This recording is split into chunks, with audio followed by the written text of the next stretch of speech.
Yep, everyone, thanks for joining me. This is the second part to the short video I put out the other week saying questions and answers. So I've got PC fired up. What I'll do is I'll run through all comments from first to last, try and answer them as best I can. I've noticed when I've read comments previously that some are pretty much along the same line. So if I answer them twice, I'll answer them twice, but I'll try and do it in a slightly different way. It's day after Boxing Day, so first off, Merry Christmas to everyone. I hope you're looking forward to the new year. It's been a challenging year. We're still under lockdown conditions throughout UK. I know it's difficult this time of year, not being able to see your families and things like that, but let's just keep pushing on. Hopefully by early summer next year we'll be back to normality. Restrictions will be lifted and we'll all be able to get back on with our lives. So without further ado, first comment is from Andrew Bond. He asks me, "Hi Lee, if your air arms is sub 12 foot-pounds and you shoot 8.4 grain pellets, what power are you putting out on that pellet?" That works tune with a 10.4 grain, so it'd be lower with a lighter pellet, but yours seems powerful enough. Art and long shots at 35-40 yards. There's a bit more to that comment, so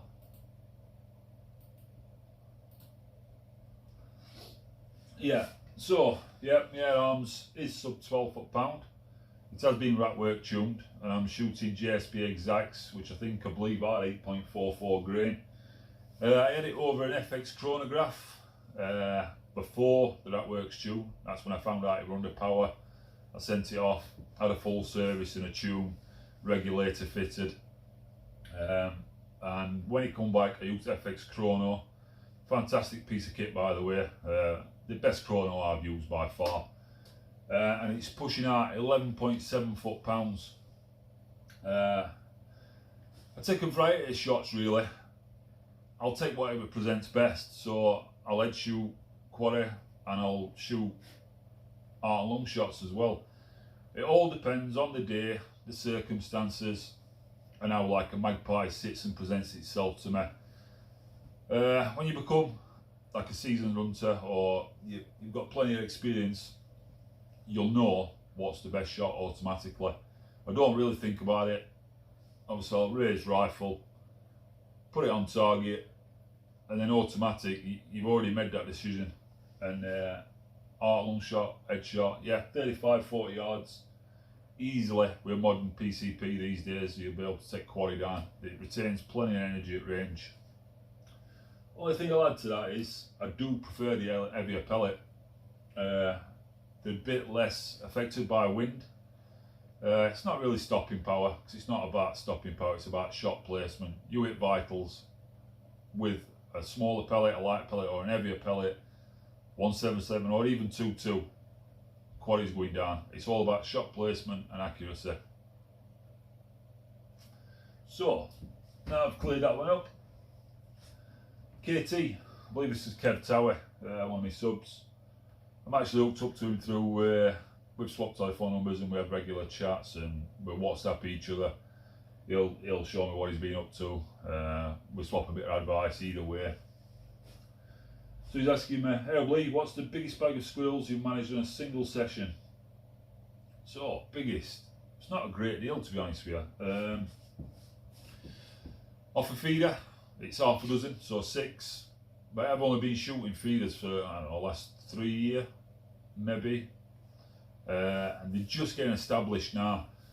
Now, unfortunately for me, and some of you will be blessed in this way, I don't have much woodland to shoot.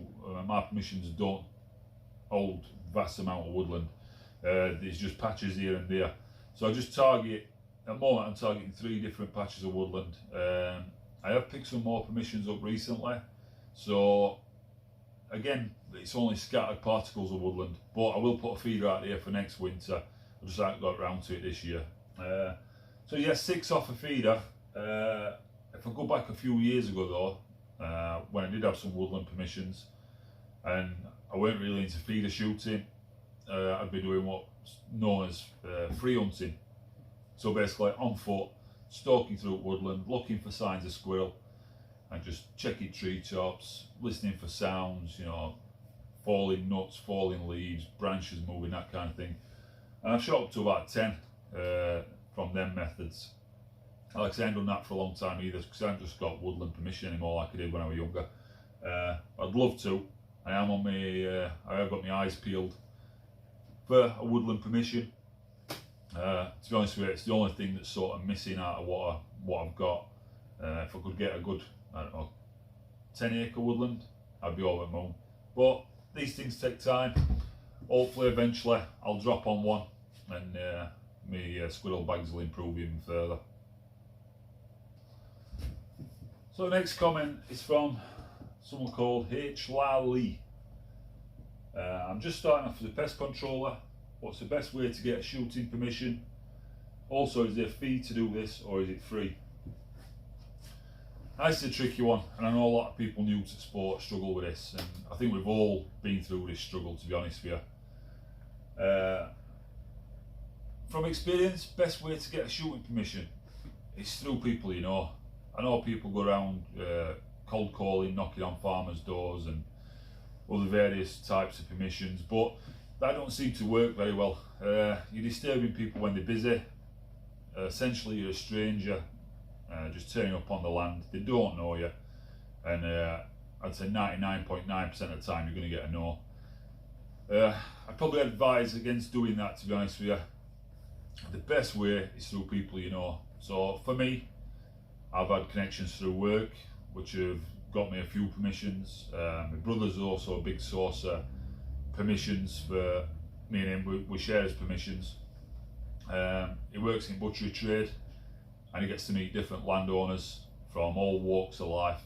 So what that enables you to do, and what I've done through work, is over years of just working alongside these people or getting to meet them and just have a quick 5-minute chat, how you doing as they're dropping the deliveries, or you build up a relationship with these people.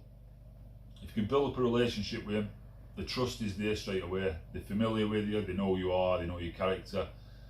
And then when, just during usually general conversations, oh, I've got a bit of land, or someone I know has got a farm somewhere, and then you ask the question, and that seems to work for us. We've got quite an abundance of permissions now. I've got what, probably 6,000 acres between us. So we are lucky. It hasn't come easy, and I've been through the same struggles that everybody else has done when I was younger. But if you just keep plugging away, think of your family members. Do they keep horses? Do they work at a food factory? Do they work for refuse companies, your bin wagon places? Always think of them sort of people, and just ask the question. Now, if they don't really come back to you first time round, when you see them again, ask again. And usually you'll drop on something like that. But it's hard work. Stay focused on it. Don't get disheartened, and just keep plugging away. And once you get one, the word of mouth and your reputation, if it's a good one, will spread good news about you as a person, and then usually you'll find you get 2 or 3 in quick succession. He asked me if I charge a fee or if it's free. Personally, I do it free. My standpoint on that is that it's just a privilege to be allowed in these places, whether it's factories, farmland. Recently I've picked up 3 new permissions, and they're just in the perfect place for hunting. You'll have seen it on a few of my videos. Sorry, that's my dog barking. And it's just a pleasure to be there, and an absolute privilege. So I do it for free, and that's my little payback to landowner to say thank you. So next question's from Stuart Forshaw. If you could start again, which rifle would you buy and why? Would you pick the same? Enjoy your channel, by the way. Subscribe and going through your vids. Very enjoyable. All the best and keep them coming. I started shooting a long time ago. So I first got an interest in shooting, or hunting should I say, about probably 9-10-year-old. I had my first pistol at about 11, I think at Webley Hurricane. Then slowly I progressed onto rifles. I had a few cheap ones like your B2 custom rifles, and then my first real good rifle was a Weinreich HW 97K. Now I was only a youngster, probably 12, 13. It was heavy, but it was quality, and That's the first rifle I ever owned. Would I do it all the same again? Yeah. I'd definitely, if I started again, I'd start the same way that I did. Start on pistols, just have a bit of target fun and a bit of enjoyment, and then progress through onto a rifle. And I would buy the same rifle. Mostly be aware that that rifle stood the test of time. It's still around today, and it's still as good as any other rifle on market. If you can shoot a Springer, it'll rival a PCP. So yeah, I'd start it all again, Stuart. Thanks for the question, mate. I'll just click these as I go through them so I know what I've answered.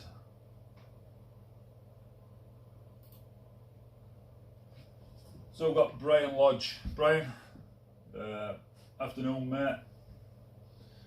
Brian's a big commenter on my channel. Swap messages either way. He's always asked me some decent questions, and it's always nice to see your feedback, mate. He asked me, Lee, I would like to know, please, an easy, straightforward layman's terms with regards to your approach to old over, old under, please. If you're zeroed, say, at 30 yards, and your target comes in at, say, 12 yards, how do you allow for that? The same goes if your target quarry extends to 40 yards. Let's say to some first-time shooters, this can take some getting used to. How do you yourself deal with this? Kind regards, Brian. So, let me just refresh myself. So in terms of old over, old under, for me, I keep it simple. So when you get a new rifle, obviously you should have some practice with it, get to know your combination, and then do some practice at range. So you're going to set some targets at 10 yards, 20 yards, 30, 40, 50, 60 maximum.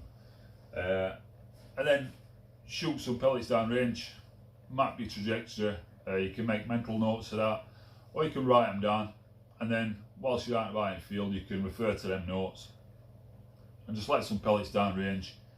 Eventually it'll just sink in and you'll know. It's a simple way, really. Obviously if your quarry is at 30 yards, that's usually my usual 0, 29, 30 yards. So I know I'm bang on crosshairs. Anything above that, because I've mapped my trajectory in my scope, I'll know if I need, I don't know, let's say, good 40 yards, half a mil dot, 50 yards, just under a mil dot, then up to 60, you're talking a mil dot and a half with a 177 caliber rifle. It's just through practice, really. If something's close, obviously 12 yards, old over, you need to be. I do a lot of fell shooting, you see on my videos, so them shots can range from 5 yards to 10 yards, and then obviously you go out to your 30s and 40s as normal. So on my 5 and 10 yards, 15 yard shots. 15 yards is my secondary 0, so I'm bang on again. But 5, 10 yards, I usually aiming just above head at pigeon, let's say in these circumstances, and pellet will find its mark. But again, it's through practice and just getting to know your combination, really. And that's it, really. I think I've answered that. The best way is just practice, get to know your rifle, get to know your aim points. Like I say, you do have 2 0 points on your rifle. So you've got your first 0, which is your 30 yards, and you have your secondary 0, which is 15 yards. So at 15 yards, bang on. 30 yards, bang on. Anything beyond 30 yards, bit rolled over, and it's same when it's close, but under like 15 yards, really. Another little tip: if you're shooting an angle up or you're shooting an angle down, always aim a little bit below. So if you're shooting at a squirrel and you're at a tight angle, aim at base at neck, trajectory of the pellet will drive it straight into the head. And same when you're shooting down, always aim a little bit low, pellet will go down, then it'll come back up. So that's it, really. That's all there is to that. It is practice, get to know your combo, and everything becomes instinctive and automatic.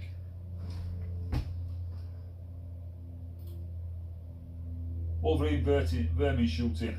This is a friend of mine through social media, Gary. We follow each other's channels, we're always commenting back and forth on each other's videos. Have you ever done that much shooting that you started to hate it? he got to a stage where he was never happy with what he shot, so I packed it in for 3 years. I've never got to the point where I've hated it.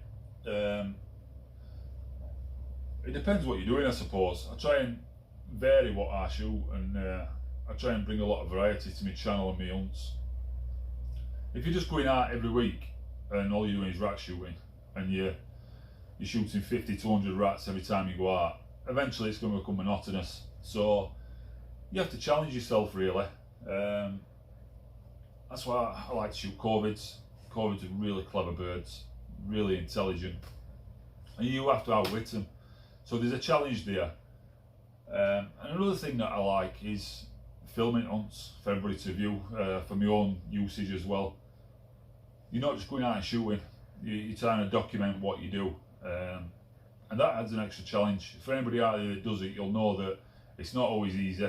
You know, you can plan things they don't go to plan, or you've got a camera set up filming you, or you've got a camcorder on quiet and you've got your rifle.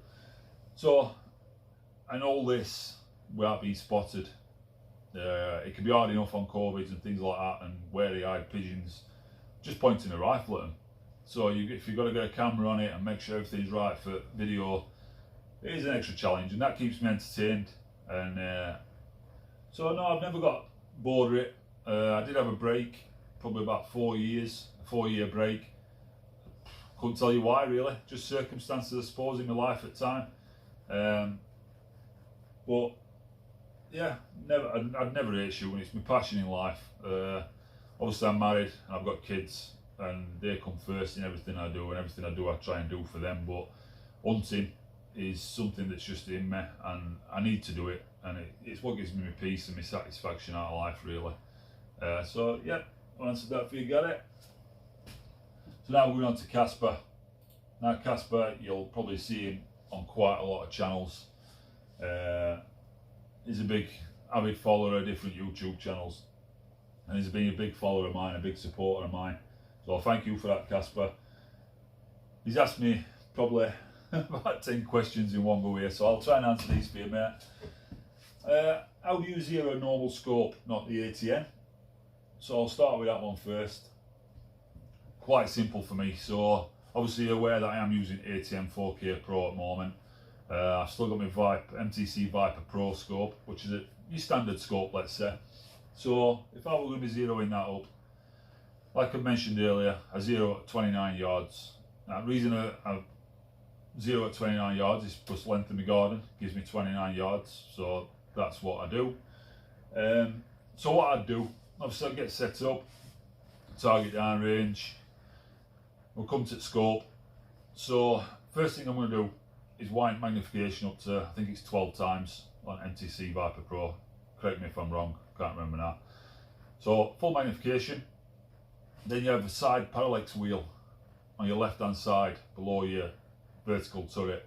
So then I'll move that until my sight picture becomes crisp and clear. And then what I'll do is I'll wind my magnification down on my scope back down to 6 times, which is what I use standard for shooting. I'll zero at 6 yards. When I'm out in field, I won't muck about with that. I'll just stay at 6 times 6 magnification, not 6 yards, sorry.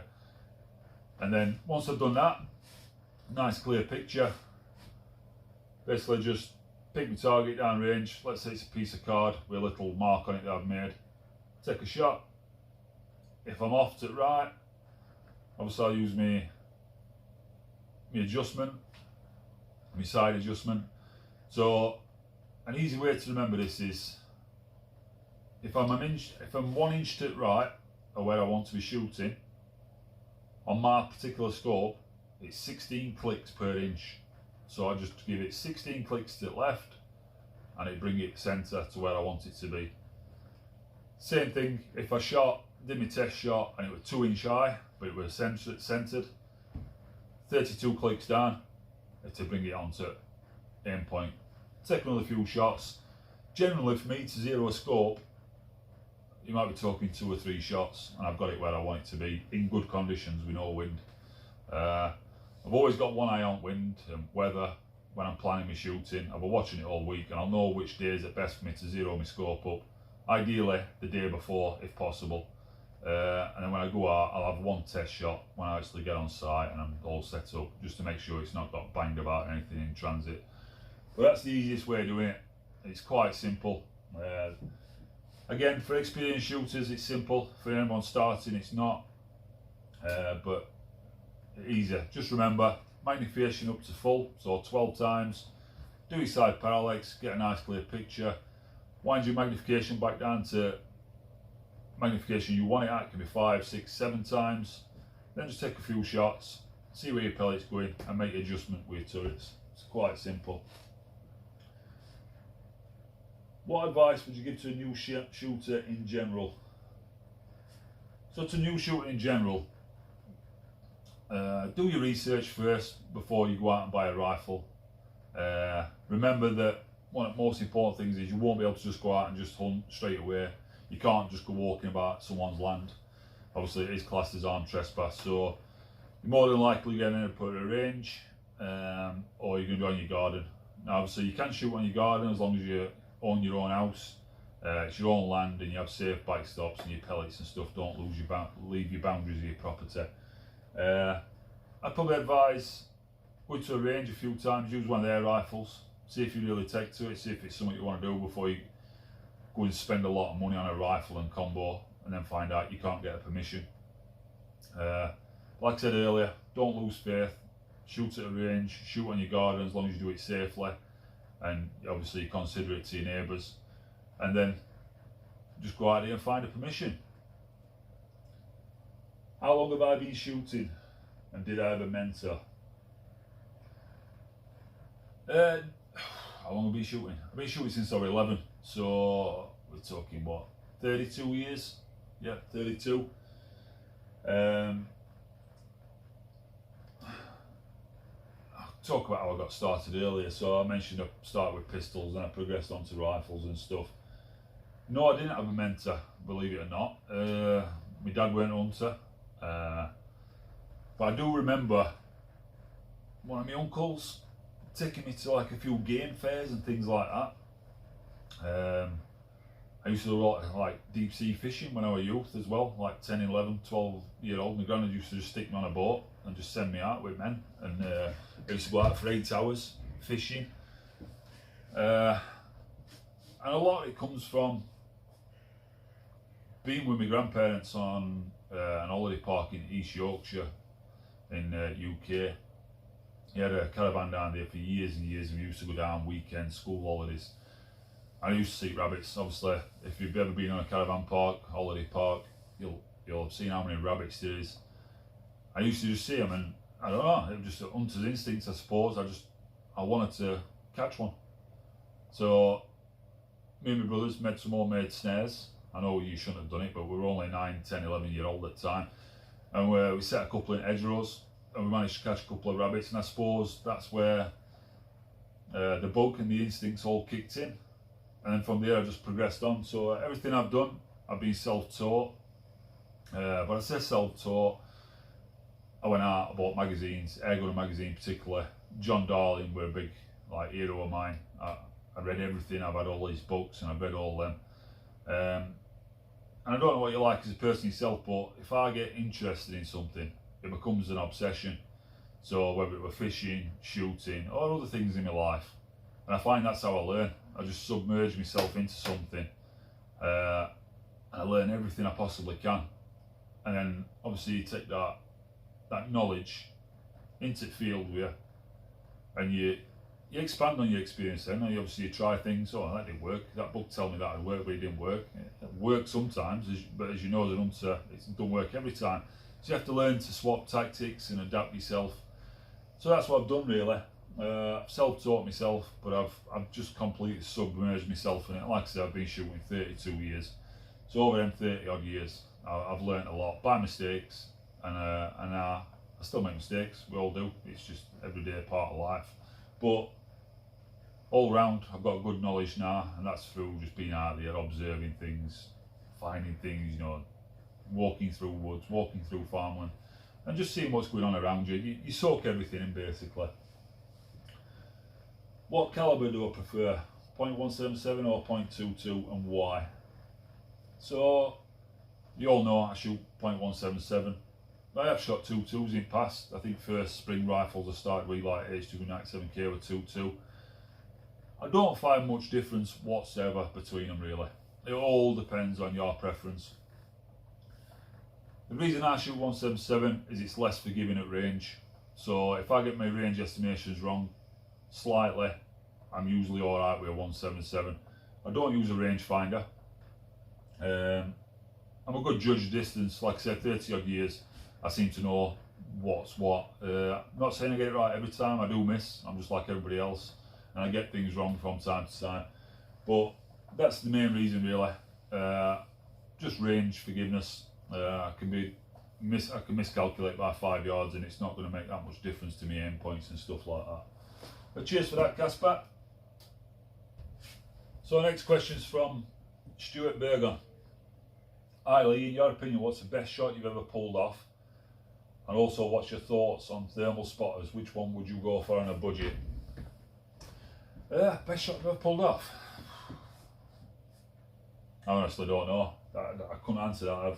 There's been a lot of memorial ones. I think one of my best ones was my first ever J that I shot. It's one that just sticks in my memory.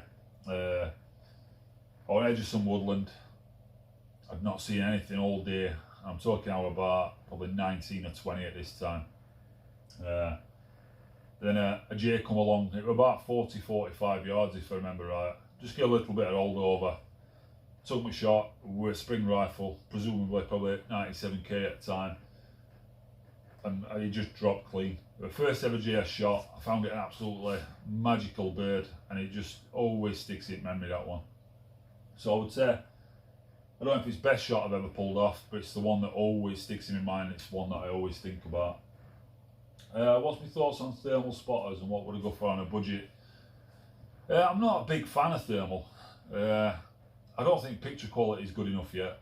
They will advance and stuff, but I've seen a lot of people using them. I know they have got the uses for spotting, particularly in like dense woodland, or if you're out ratting, you can see where things are and the runs, and when they're hiding away, you can pick them out. They're good for that.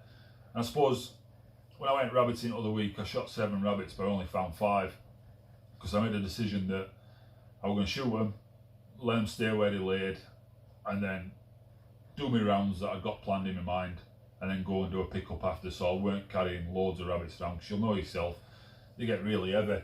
So at that time I thought, yeah, I could have probably done with a thermal, because I could have picked each sources out and found them other 2. I have looked into them. I have been watching what people have been getting, and the one I particularly like is the Hikvision 15mm. Reason I say that is I'm familiar with Hikvision products through my work, and it's absolute quality. You can't beat the quality of Hikvision. So I would say Hikvision 15mm, if I were going to get one, would be my choice to it. Next question is from Jeff Smith. Hi mate, I've always wondered what distance you zero your rifle to. Mine is 25 metres, but I wonder if it should be more. Hope you're keeping well. So Jeff, I think I mentioned earlier, my rifles are zeroed at 29 yards, length of my garden, so it's something I can practice regular and make sure they're on regular at. That works for me. 25 metres would be around 29 yards, I think, if conversion's right. It's whatever you're comfortable at. So 25, 30 yards, I would recommend that range for most of your shooting anyway. I know people push shots out to 40 yards, 60 yards. You'll have seen some of my videos where I took quality at 60 yards, particularly at feral pigeons in tricky conditions. But I would say stick to 30 yards. When I go out shooting, I'm always planning around my zero range. So, and it's about field craft really. The closer you can get to your quarry undetected, whether that's through an hide or through camouflage clothing, stalking, that's a bigger test of your skill. Do your observation work, find out where your quarry wants to be, get within your zero range, and then you don't have anything to worry about. Alright, to land 5-10 yards further afield, a little bit rolled over, a little bit closer in, they're usually on your secondary 0 point. So it makes things simple. So whatever you're comfortable with, really, Jeff. 25 yards, I would say that's about bang on. 25 metres, that's about bang on, Jeff, to be honest with you. Flick on to the next one.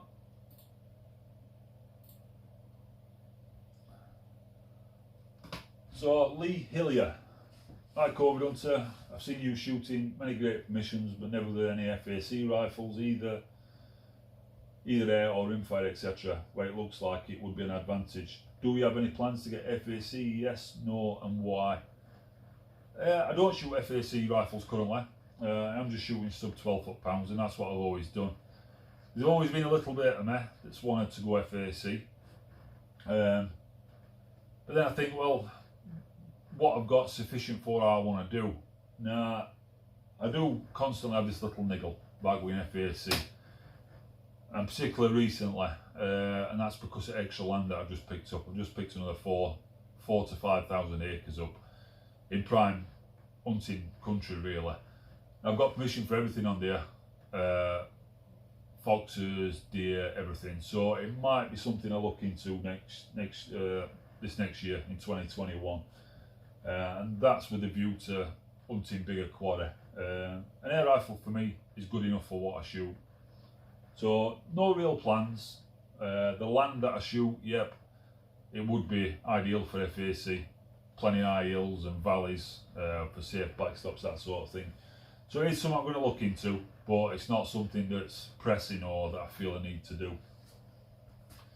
Scott Kelly, do you own any springers? I don't currently. Like I've said in the past, I have done. I've owned plenty of springers. Had HW97K. I've had BSA Lightnings, both versions, old versions and new version. Had an air arms side lever cocking spring rifle when I was probably, I don't know, in my early 20s. I don't have any currently, but if I talk about HW97K, it's a rifle that holds a lot of memories for me from in my youth. Like I said, I got started with that rifle and shot plenty of quarry with it as well. So I am possibly looking at next year buying a spring rifle, and it will be 97K. More for nostalgic regions, and I want to show a little bit of different content on channel, so I would go out and do some spring hunting as well. So watch this space, and it might be something that I do get round to. Johnny from Air Rifle Pest Control channel on YouTube. You'll have all be probably familiar with his channel. He's doing really well at the moment, making some first class videos. How are you finding your newly regulated Ultimate Sporter? Any real performance difference over the unregulated rifle? The Ultimate Sporter, first off, out of the box, is a fantastic rifle. I'd recommend it to anybody. Obviously I did send it off. It's had a Ratworks tune and a regulator fitted, and there is a difference to it. It has improved, just them slight margins of accuracy. You can actually hear the difference in the shots as well, the consistency, and you can hear the regulator, like the release of pressure, and it's just the same over and over again. So yeah, you can tell the accuracy is slightly better, and you can hear the difference. The big thing for me was the shot count. Now, unregulated, it were about 70 shots per charge, and I'm up to about 100 now, just over 100 I think it is. So it's made a massive difference to shot count, and 100 shots to me is perfect. It's plenty for when I go on to feral pigeons, because I can shoot 60 or 70 in a session. Ratting, same. When my chicken farm permission picks back up, I can be shooting 40 or 50 a session. So always nice in the back of your mind to know you've got plenty of shots to use, and you don't have to be lumping a compressed air bottle about with you as well. So yeah, big difference, Johnny, if I'm being honest with you, mate. Russell John, any plans to get an FAC or SGC? Like I said, there possibly is. Even if it's FAC air to start with, I might go for that, and then progress on to something bigger for deer. I would like to harvest a few deer. It's something that's always been in my mind, and it's always something I wanted to try. So it might be something I'll go for next year, like I said earlier, Russell. Justin Green. Hi Lee, I'm just about to get started as my rifle should be in the next week after a long wait. Although I've secured a couple of permissions already through my customers, I would like to get into ratting. What is the best way to approach farms, etc.? All the best, mate.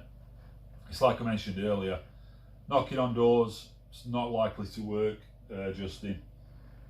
But well done. I'm getting a couple of permissions. You've got your foot in door straight away, so you're going to have plenty to go at anyway. Have a look around them places. Most farmyards will hold a certain number of rats. Not always a lot, but you will get some. Get speaking to your landowners. See if they're connected to anybody in the area with rat problems and things like that. And that should be your way in, mate.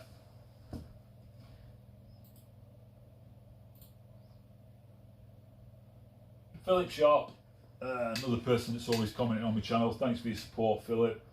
Is the Air Arms Ultimate Sport the only rifle you have? Technically no. I do have a Artemis P15 as well, .22 caliber. Essentially it's my son's rifle, but it's my rifle obviously because legal reasons he can't actually physically own it. So that's there as a backup for me. If I had a problem with Sporter, I could always revert to that. It weren't until recently I had BSA R10, which you'll see on my channel in earlier videos. But I find that when you go to the gun cabinet, you just pick one rifle up. So it's nice to have a backup rifle in case yours needs to go off, there's a problem with a seal or it needs a service. Then you can continue your hunting and your obligations to landowners basically. So I sold the R10.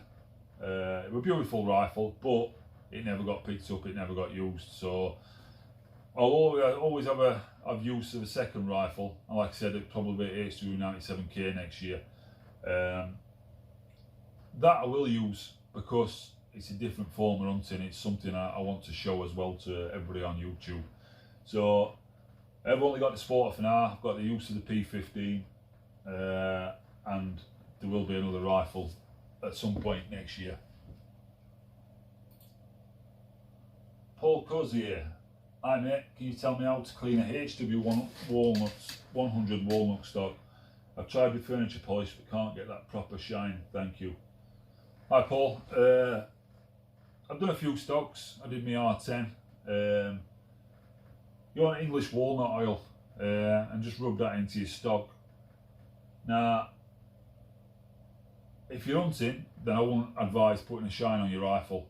You want something that's dulled, so you're not giving your position away. So I wouldn't use furniture polish, although it's got wax in it, which is essentially, it'll protect your rifle and it will bring it up. But I'd use English walnut oil and I just get a wipe over with that every now and again. And what I use is Garland's gun oil. So every time I've been out shooting, I'll come in, I'll get an oil, I've sprayed some on an oily rag that's already oil anyway, and I'll just rub all my rifle over, and it puts a protective coat on it, and it gives you that little bit of shine as well. So I'd advise against shining up your rifle if you're hunting. If you're target shooting or it's a showpiece, then yeah, by all means. But to get a proper shine on it, you have to really strip the stock back. So you need to be stripping it back to wood, sanding it, resealing it with some English walnut oil, lightly sand it again with some even finer sandpaper, and that's where you get your shine to your rifle. Nigel Pass.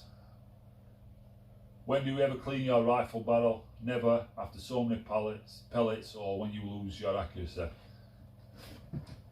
How long have I had Ultimate Sport now? I've had Ultimate Sport nearly 3 years and I haven't cleaned barrel once. I do have means of doing it. I have done it in the past with R10. R10 used to get grimed up. Probably every 6 months it'd lose its accuracy, so then I'd clean barrel. Now I'd clean it with rods. But what I've got for Ultimate Sporter, if I do get to that point where I start losing accuracy and I can't really put my finger on why I know it's barrel that's mucky, I've got them like little cigarette filters that you can buy special tins of them, and they are for cleaning barrel. You just pop one in, fire it off, probably do that a couple of times, and it'll clean your barrel through. I'd advise against doing it unless you really, really need to, because sometimes that lead build up in your rifle and your twists inside your barrel, that's what you need for accuracy. You need that lining to a certain degree, and your barrel's proofed. So I'd advise against it unless you really need to.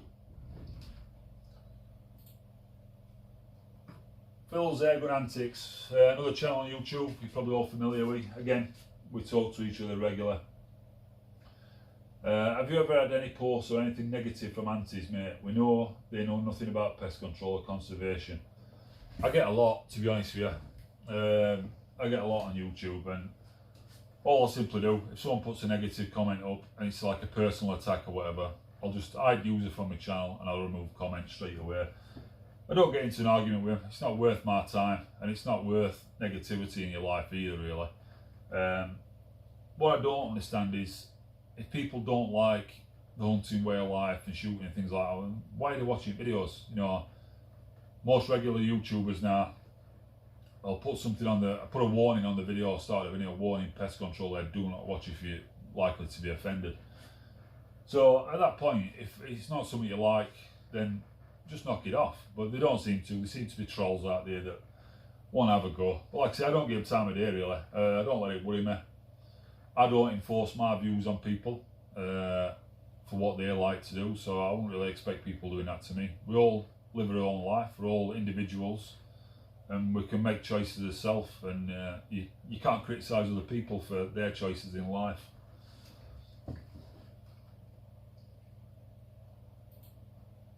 Phil Pinkney, the vibe right now is FX this and FX that. What are your thoughts on them?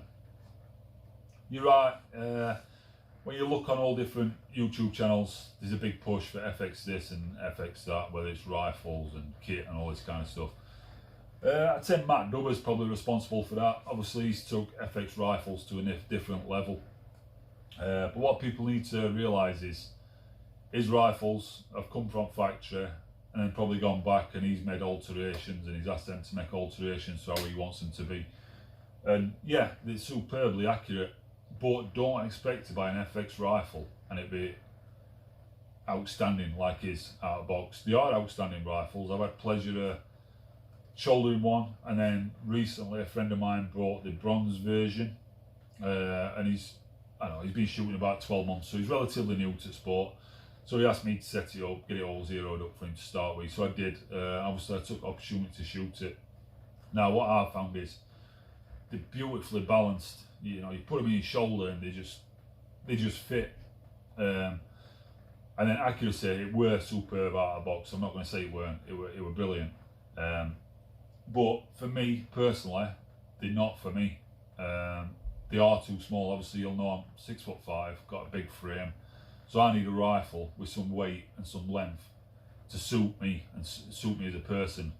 So although I think they're outstanding rifles, I think make a decision based on what suits you as an individual. Don't just follow the crowd.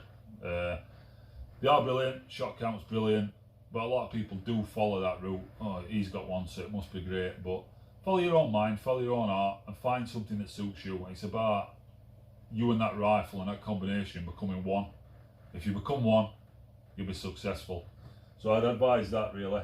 Like I said, cracking products, cracking rifles. You can't really go wrong with them, but don't follow the crowd. Be an individual. You know, buy something that you feel suits you rather than what you see everybody else shooting. Next question is from Ali Webb. What is your reason for favouring 177 calibre over 22 or any other calibres? I mentioned this previously. It's purely down to personal choice. I prefer smaller pellet because it's less affected by wind and it's a bit more forgiving at range at it. And that's it really. I've shot 22s. I've even had a 2.25 rifle, and that were a long time ago before they become really popular now.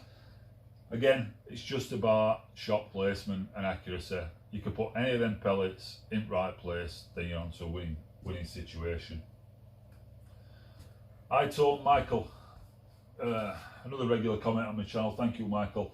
What is the best air rifle you've ever used? I've used a lot of air rifles. I've shot, God knows what I've shot over years. I've shot S410 TDR, TX200, HW97, Sporter, FXs, Wine Ratchers, Air Arms S200s, BSA rifles. They've all been fantastic in their own right, to be honest with you. Currently, my Sporter is the best rifle I shoot. But there is other rifles out there. I quite like look at Edgar Leashy 2. I think that's a fantastic rifle. Whether it'd work for me with it being small again, I'm not sure. But I know you can customise them, make them longer in length. So that might be something I'll look at. That's something that's in my mind. I would say 97k, I'll always hold a special place in my heart as well. So 97k because it's just superb engineering, superbly accurate for a Stingray rifle, and my ultimate Sporter currently. But my BSAR 10 were fantastic as well. I know there's been people had issues with them. I must have got lucky. It's like going out and buying a car. You can buy a bad one or a good one. I obviously bought a good one, and that was superbly accurate as well. So that'll always be special to me as well. My Yorkshire Oaks. Matt, Ginners, all rest of the team. These lads are good friends of mine. We share some permissions now at Derbyshire together. It was through these lads that I got on that land, so thanks for that. I really appreciate it. It's been brilliant. Bit of a tongue-in-cheek one, this one, Matt. It's got to be from you. How did you manage to bribe a lovely girl like our lass to marry a big lump like you? Well, the last part of that comment is why, really. Big lump, if you know what I mean. I don't know, mate. It's just, yeah, sometimes you click, sometimes you don't, yeah. So, yeah, we've been together a long time now. Obviously, two beautiful kids and house together, and usual trappings of life. So, we get on well, you know, we're here for each other, good or bad. She lets me go out and do my bits and bobs shooting and that, so I can't argue really. So, yeah, been together a long time. I suppose that goes a long way, really, Matt. John Copperpot, what's the single biggest thing you love about hunting and why? Tricky question, really. I like the solitude of hunting. Other week you'll have seen me get up at stupid o'clock in the morning. I literally headed out into the middle of nowhere on a big mountain hillside, and it was just me there, and I'm always awe-inspired by that, really. I go out places, and for just that little bit of time in a day, like that hour or two when you're there on your own, you don't see anybody, you can't see anything around you other than fields, woodland, farmland, whatever it may be. It's just that solitude of thinking, this is how it all started for us as a human race. We were there, we were hunting from dawn of time, really. And it's sort of, you have a bit of a flashback, and you go back in time, and you're there on your own, and you're just doing what you're naturally supposed to do. And that's the part I love about it. It's just, for me, it's in me who I am. It's a natural instinct to want to do that thing. And just the situations, the scenarios and scenery and things that you're involved in, it just strips you back as a person to the basics of life. And it's a reset for me as well. Obviously, we're all busy with work and family life and stuff, and things can be stressful at times. And I go out and I spend that time on my own in solitude, and it just strips me back again, and it's like a reset button, just presses it, and then all my worries, all my stresses, everything are gone. So I just love that part of it. It just gives me peace and quiet and solitude, mate, and gets rid of all my stresses in life, really.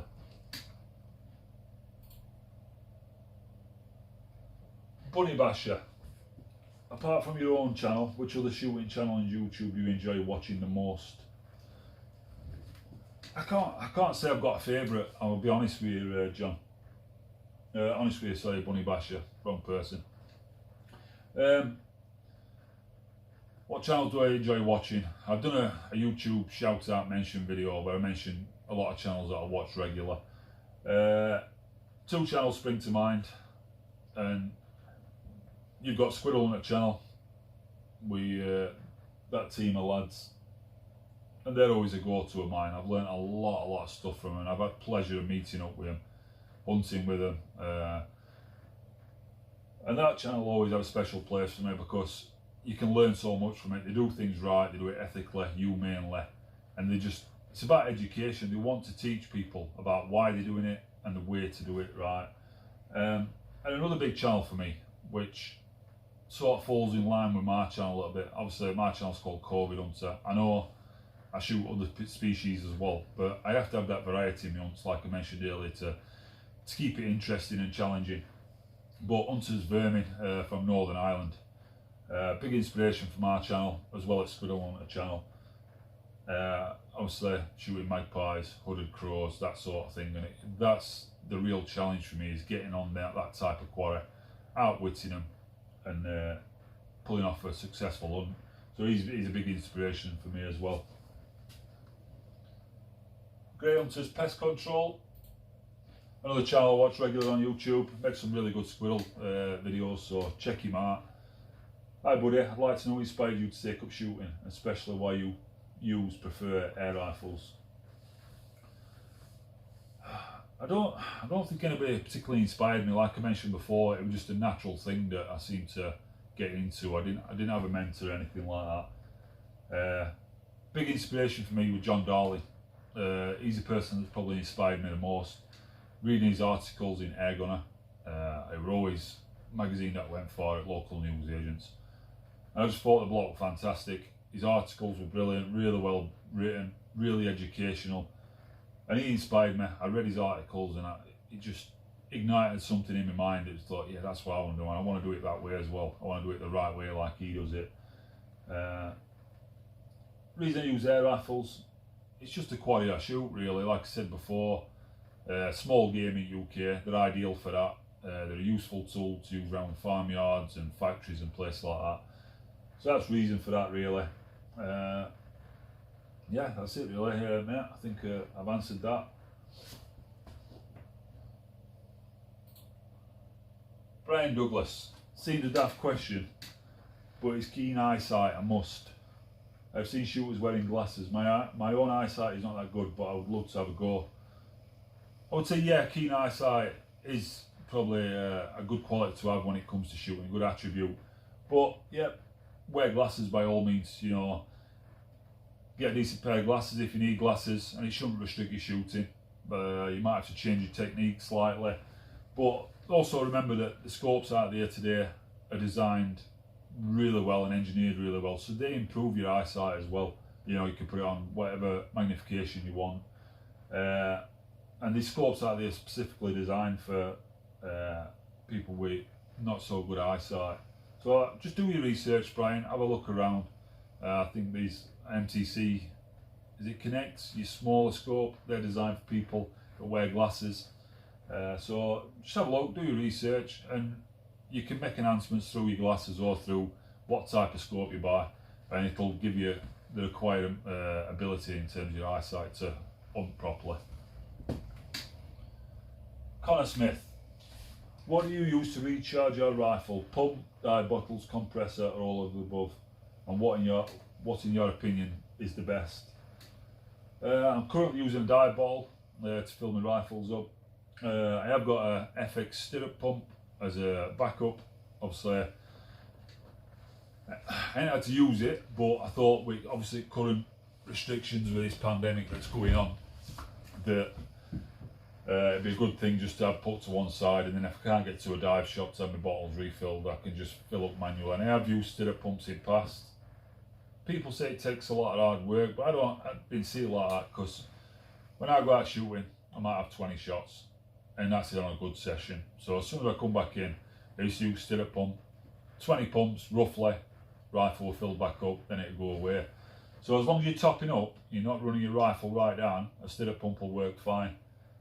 Compressors are coming on massively, and the one I'm most impressed with at the moment is the Hills one. Now, the Hills Stirrup pump I used to have previously, before I got my dive bottle. Quality company, quality kit, really well engineered stuff. That Stirrup pump lasted years before it failed on me. And the compressors are brilliant as well. So that's the one I'd recommend if you're going to do that.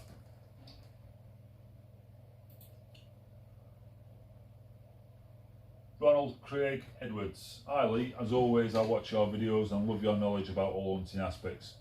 What I'd like to know is what time of year is your favourite time to hunt and why. Stay safe buddy, Merry Christmas to you all. Favourite time of year?